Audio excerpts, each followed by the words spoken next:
Je crois que le Seigneur veut nous libérer et le Seigneur va libérer beaucoup.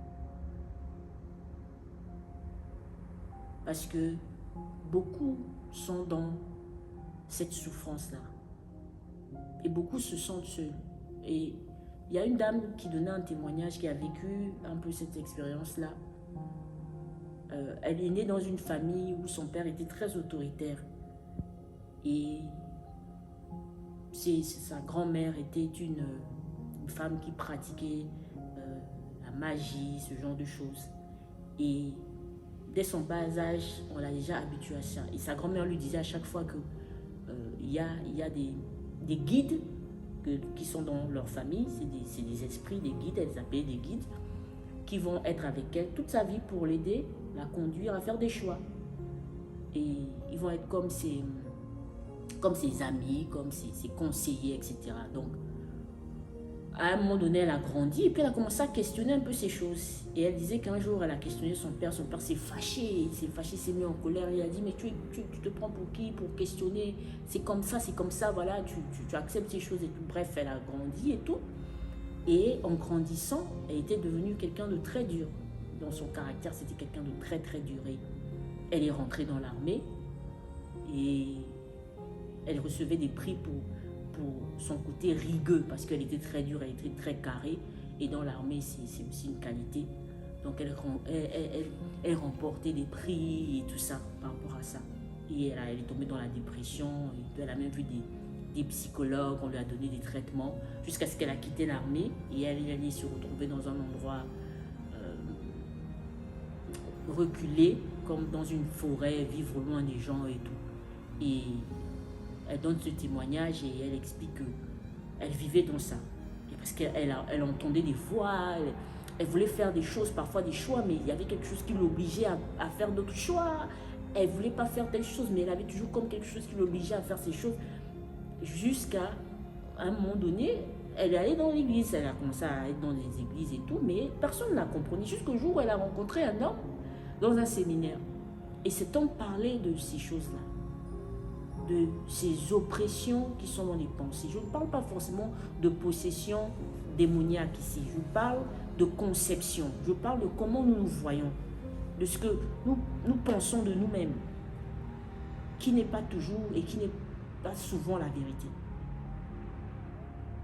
Que l'ennemi nous met parce que nous nous nourrissons d'autre chose que la parole de Dieu.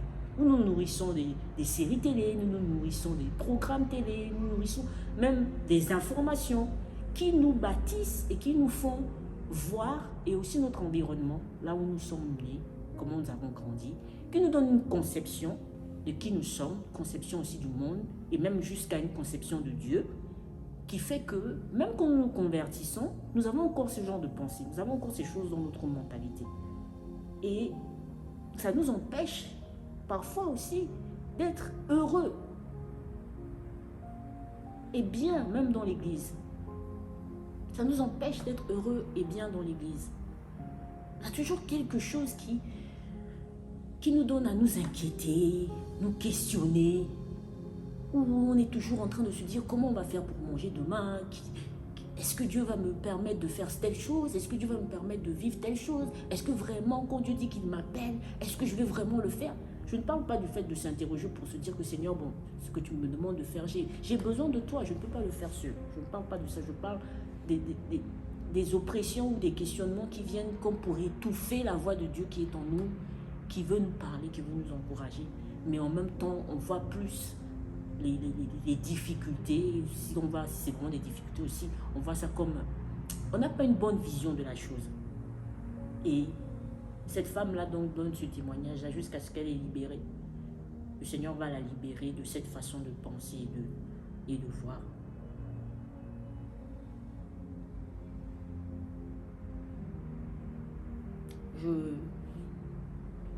Je crois vraiment que... comment je vais dire ça? Que ce n'est pas une honte de vivre ces choses.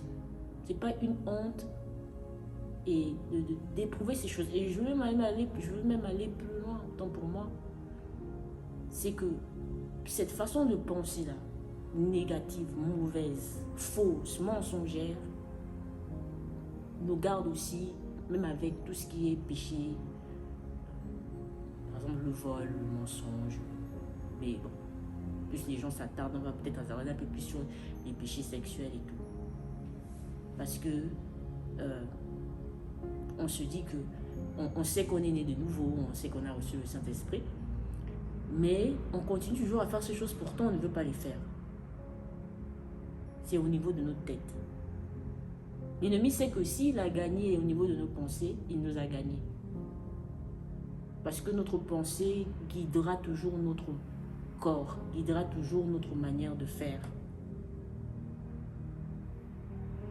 On va continuer. Donc, Jésus, une fois la foule dispersée, il va escalader la montagne pour pouvoir être seul et prier. La Bible dit qu'il va rester là seul jusqu'à tard dans la nuit. Donc, Jésus, encore une fois, est notre modèle. Jésus est merveilleux, il est notre modèle. Il ne fait rien, il ne dit pas des choses qu'il n'est pas capable de faire ou qu'il n'a pas fait. Après avoir donc dispersé la foule et tout, il va sur une montagne, en tout cas sur le haut d'une montagne, il veut être seul, il veut prier.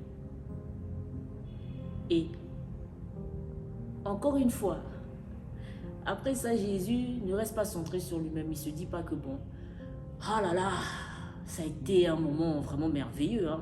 Ah, j'ai multiplié les pains, les gens ont mangé, gloire à Dieu.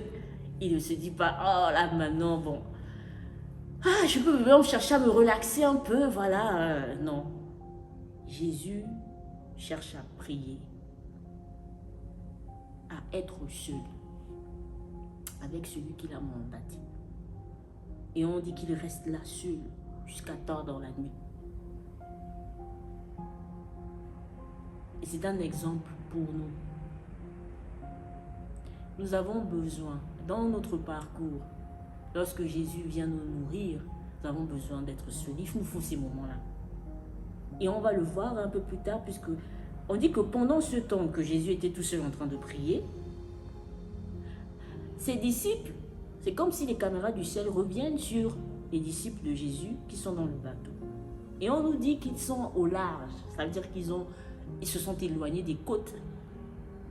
Ils sont bien loin des côtes. Et il y a un vent qui se lève contre eux. Et on dit que ce vent-là, ces vagues-là oppressent le bateau. C'est-à-dire attaquent le bateau.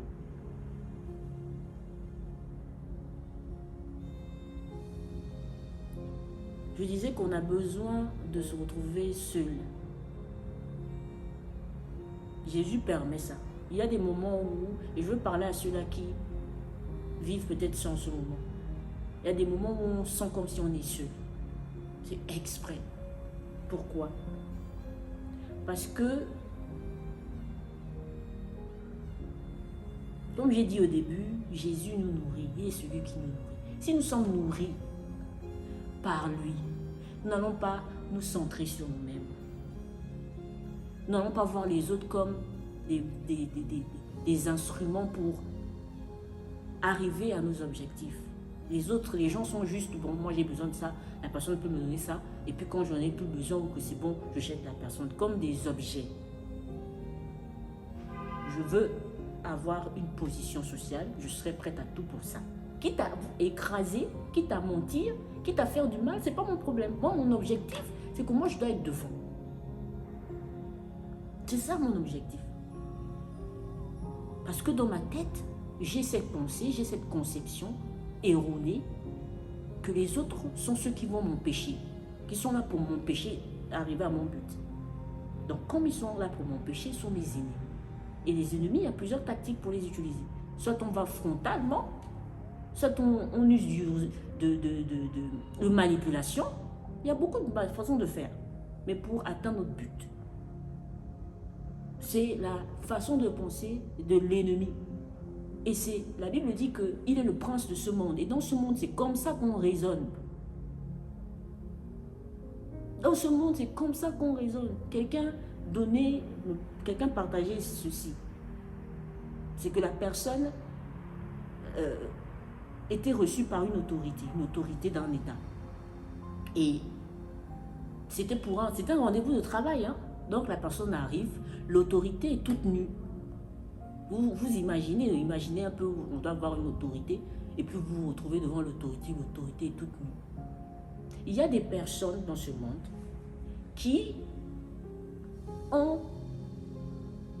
sont tellement ancrés dans leurs pensées, avec ce type de façon de voir là, que les hommes ne sont absolument rien, parce qu'ils plongent et qu'ils se nourrissent de certaines choses qui leur donnent la perception mensongère qu'ils sont au-dessus de tout. Une autorité est censée agir pour la justice et la vérité. La Bible dit que les autorités, c'est Dieu en réalité qui les place. C'est parce que Dieu a mis des choses en eux et qui, à un moment donné, les appelle pour que ces choses qui sont en eux, ce potentiel-là, Dieu puisse l'utiliser pour le bien de tous. Mais quand ce potentiel-là n'est pas utilisé par Dieu, mais utilisé à d'autres fins,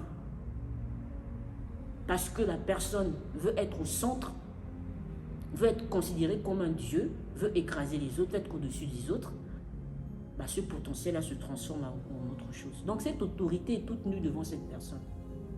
Et on va se dire, mais bon, elle est toute nue, bon voilà, moi je prends mes affaires, je pars. Mais non. Pourquoi cette autorité est toute nue? Et il n'y a que les enfants de Dieu, il n'y a que ceux-là qui sont nourris par Jésus, qui peuvent résister. Parce que cette personne était nourrie par Jésus, cette personne est restée comme il faut, carré. Jusqu'à ce que l'autorité lui dise, ah mais on voit vraiment que toi, on dirait que il y a quelqu'un qui marche vraiment avec toi, hein. C'est ce Jésus-là qui est avec toi véritablement et tout. Après, l'autorité s'est rhabillée. Bon, pour nous, on va se dire, bon, l'autorité était toute nue. Non, l'autorité avait un objectif derrière.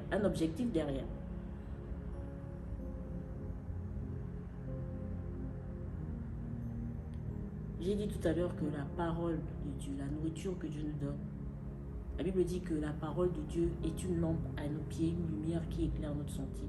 Et je ne parle pas de la parole écrite seulement. Je parle, comme j'ai dit, des conversations que nous avons avec Jésus, qui sont fondées sur sa parole, qui ne sont pas contraires à sa parole. Et cette lumière-là, si cette personne qui était devant cette autorité n'avait pas cette lumière, toute proposition qu'on lui aurait faite à ce moment-là, cette personne aurait accepté.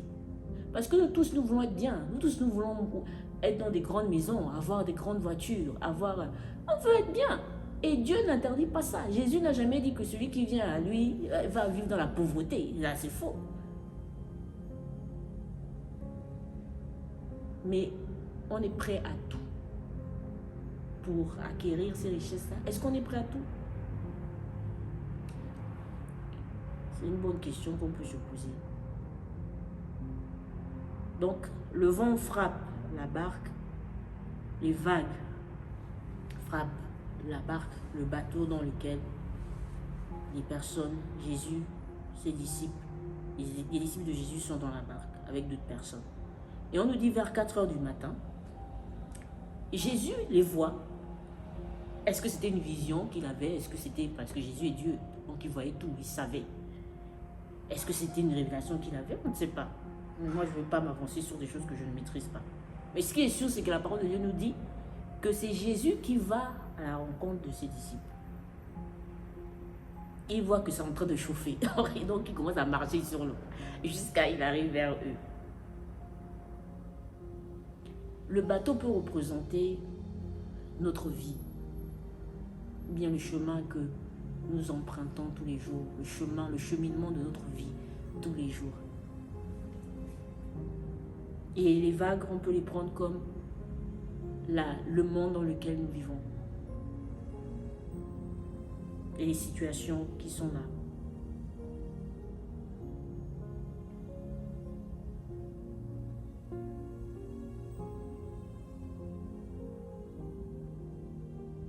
C'est Jésus qui a envoyé ses disciples. Jésus permet que nous soyons parfois dans des moments où nous nous sentons comme seuls, comme incompris peut-être, ou comme nous avons comme des pensées qui sont là, qui nous oppressent, ou on se retrouve toujours à vivre peut-être le même péché, on est là, on ne sait pas, on confesse, on prie, on dit à Dieu, mais aujourd'hui on confesse, on retombe, on confesse, on retombe. Mais à un moment donné, Jésus vient. Et il marche sur l'eau.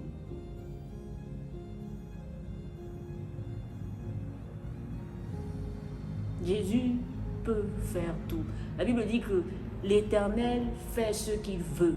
Dans les cieux, sur la terre, dans la mer, il fait ce qu'il veut.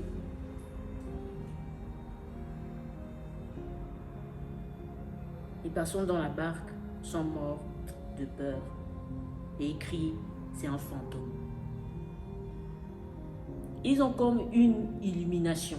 Et ce qui est intéressant, c'est que c'est toujours la même chose. Quand on se retrouve dans des situations difficiles, on a l'impression comme si on est en train de mourir. C'est-à-dire que, et mourir là même, c'est pas seulement le fait que bon, je suis malade et puis on m'a diagnostiqué une maladie incurable.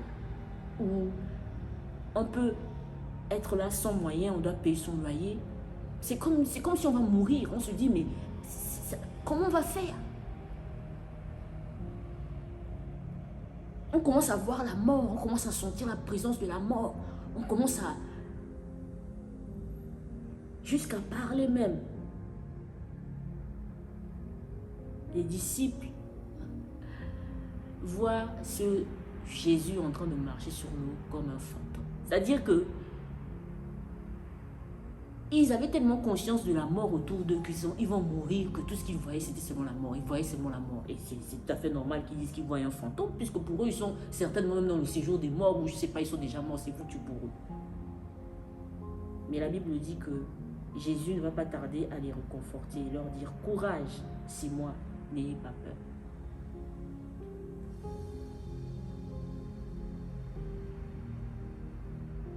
C'est très intéressant. C'est vraiment très intéressant.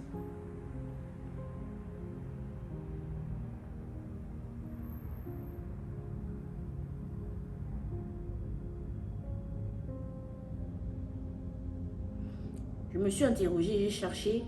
L'idée ici de marcher sur l'eau implique une promenade. Mais pas n'importe quelle promenade. Une promenade pour enseigner. Quand Jésus est en train de marcher sur l'eau, Jésus est en train de se promener, il veut enseigner quelque chose. Il veut m'enseigner, il veut nous enseigner quelque chose. Il va enseigner quelque chose à ses disciples, à ceux qui ont tout laissé pour lui. Il y avait encore en eux des choses qui les empêchaient de voir le Seigneur.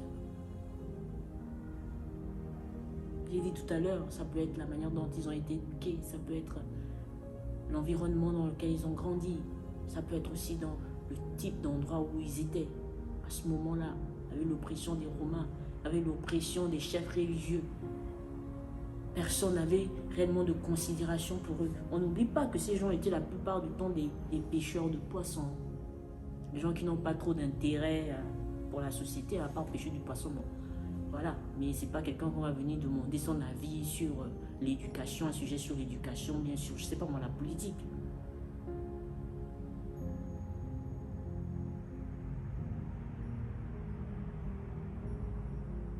Et Jésus vient à leur rencontre. Jésus vient enseigner. Jésus vient rappeler que il est le Dieu Tout-Puissant, qu'il est le seul et vrai Dieu, qu'il n'y a pas d'autre Dieu, qu'en réalité, aujourd'hui, les gens sont fascinés par les New Age, par tout ce qui est la scientologie, toutes ces choses. Les gens sont fascinés par le culte comment on appelle ça, sur les réseaux sociaux, Bon, Gaëlle est là. Elle nous a partagé une vidéo où en Chine, il y a la plus grande école de streamers. Et les gens font des formations, ils payent plus de 1500 € pour être formés. Il y avait une dame et tout, une mamie qui a décidé de tout abandonner pour vendre ses produits maintenant en ligne. Et elle dit qu'elle peut faire passer du temps sur TikTok que de s'occuper de ses petits-fils. Bon, c'était très drôle, hein. Et puis, il y avait une autre dame à côté qui lui disait que non, mais toi, tes produits, elles ne vont pas marcher. C'est une autre dame aussi qui fait aussi la formation comme elle. Et c'est bien la technologie. Moi, je ne suis pas contre, hein. Je suis sur les réseaux sociaux aussi. Mais tout est fait pour que... Même les réseaux sociaux, c'est centré que sur les gens. Parce que même quand on regarde les réseaux sociaux, si quelqu'un a TikTok, en fait, c'est centré que sur l'homme. Ce que l'homme est capable de faire, ce que l'homme fait, comment l'homme peut être. Il n'y a que ça.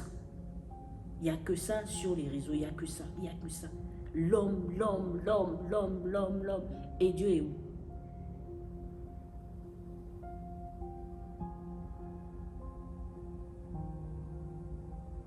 Ils ont été nourris par cette culture. Nous sommes nourris, enfin les Juifs ici étaient nourris par la culture dans laquelle ils baignaient.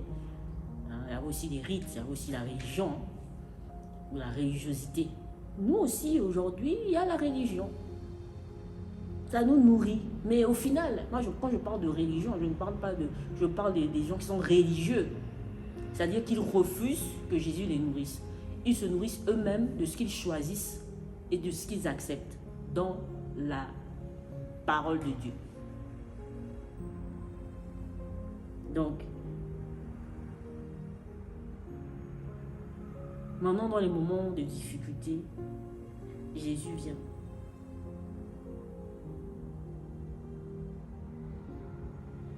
Et secourt les personnes qui sont dans la barque.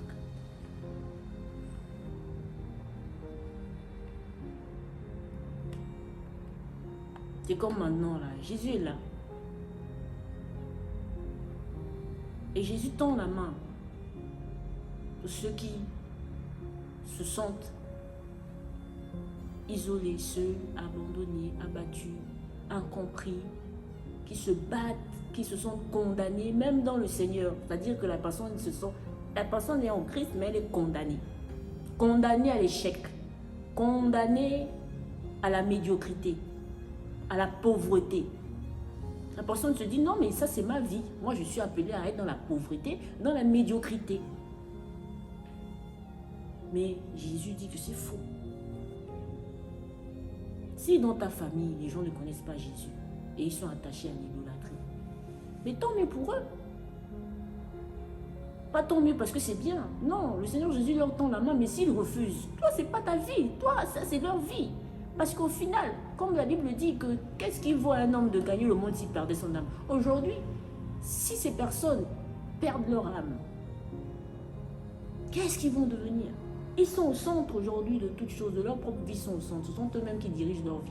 D'accord. Et quand ils vont mourir, qu'est-ce que cette vie-là qu'ils ont tellement choyée pour être au centre, qu'est-ce que ça va devenir? Qu'est-ce qu'ils seront après? Ça me rappelle quelqu'un qui me disait hier que c'est un serviteur de Dieu. Aujourd'hui, la personne est en train d'expliquer qu'il est dans une famille musulmane. Dieu s'est révélé à lui. Il est venu au Maroc comme pour être footballeur. C'était ça son ambition, être footballeur. Il était prêt à tout pour ça. Jusqu'à ce qu'il s'est blessé et on l'a diagnostiqué quelque chose qui faisait qu'il ne pouvait plus jouer au foot. Maintenant, il est coincé. Il a décidé de faire de l'entrepreneuriat, etc. Jusqu'au jour où Jésus vient à sa rencontre. Et lorsqu'il accepte Jésus, il me disait qu'il pleurait de toutes les larmes de son corps parce que Jésus est en train de parler avec lui et s'est rendu compte de tout le temps qu'il a perdu pour se focaliser sur des ambitions qui sont que des ambitions humaines où il n'était point satisfait. Et lorsqu'il réalise ça, il dit à Jésus, mais j'ai perdu mon temps. Et Jésus lui dit, non, tu n'as pas perdu ton temps. Certes, là j'ai avancé, mais j'ai déposé des choses en toi. Il y a des personnes qui souffrent et qui attendent que toi tu acceptes de me donner cette place de leader, de chef, de décideur. Et il dit que quand il a dit ça, c'est sa famille a fait 2 ans sans parler à cette personne. Sa famille a fait 2 ans à couper les ponts parce que sa famille était musulmane. Ils se sont moqués de lui. Mais aujourd'hui, il dit que quand il y a un problème, il est fier. Il est fier non pas parce qu'on va l'appeler. Il est fier parce que sa famille réalise que Jésus, c'est Jésus qui peut tout. Et c'est comme ça que les personnes donnent leur vie à Jésus parce qu'ils disent à cet homme, ce Jésus-là, nous on veut le connaître. Cet homme-là qui fait des choses incroyables, qui est tellement incroyable, on veut le connaître. On veut le connaître.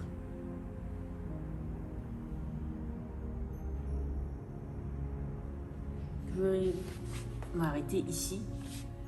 C'est vrai qu'on pouvait aller jusqu'au verset 33, mais Dieu nous fera grâce, on pourra continuer. La prochaine fois, on pourra continuer.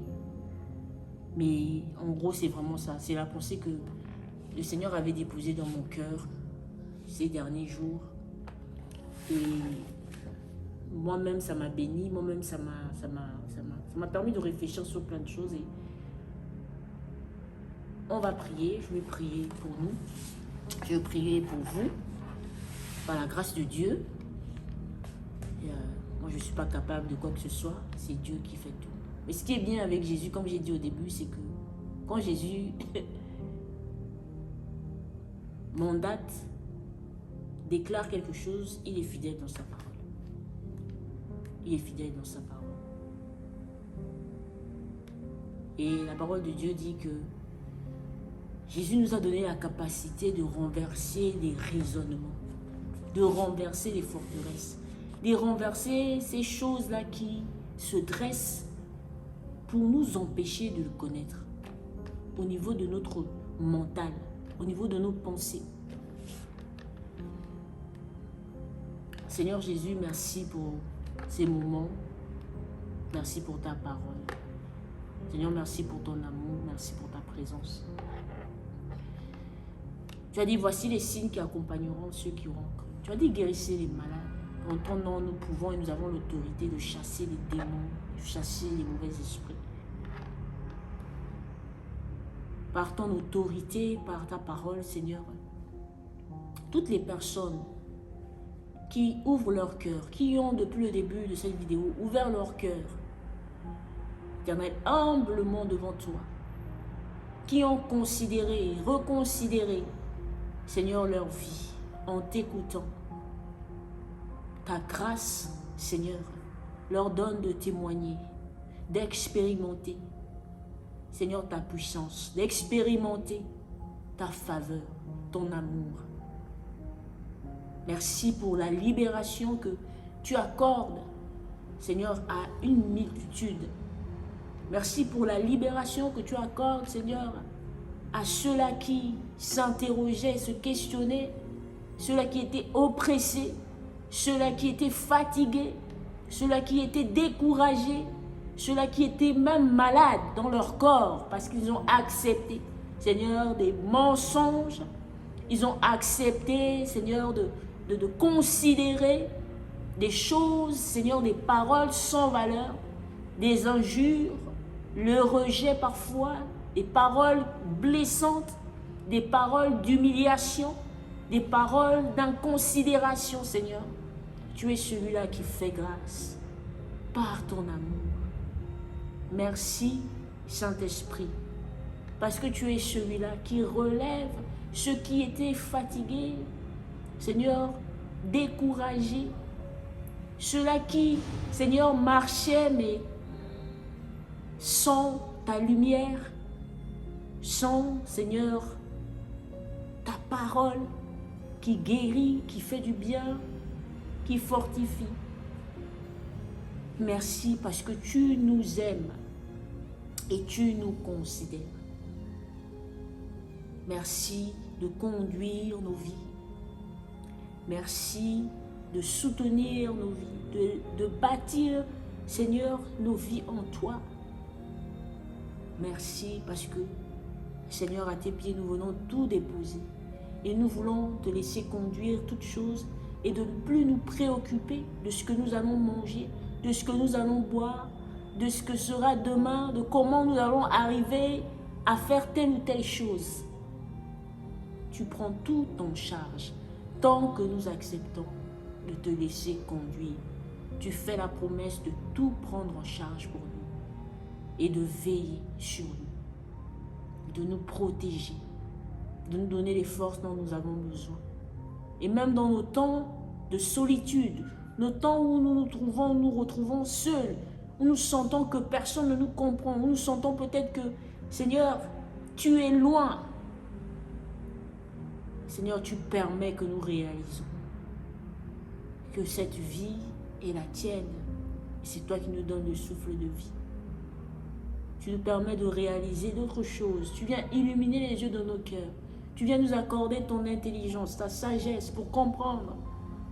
Seigneur, pour entendre ta voix et discerner. Et de ne plus nous perdre. Seigneur, dans le fait de nous centrer sur nous-mêmes et d'être que dans le moi, dans le je, alors que en nous tu as mis des capacités, des possibilités pour que d'autres, Seigneur, puissent être encouragés, fortifiés, bénis. Et surtout, Seigneur, pour que ces personnes puissent, Seigneur, te connaître et s'attacher à toi. Merci encore pour ces instants et que toute la gloire te revienne au nom de Jésus. Merci la famille et puis on se dit à bientôt. Que Dieu vous bénisse.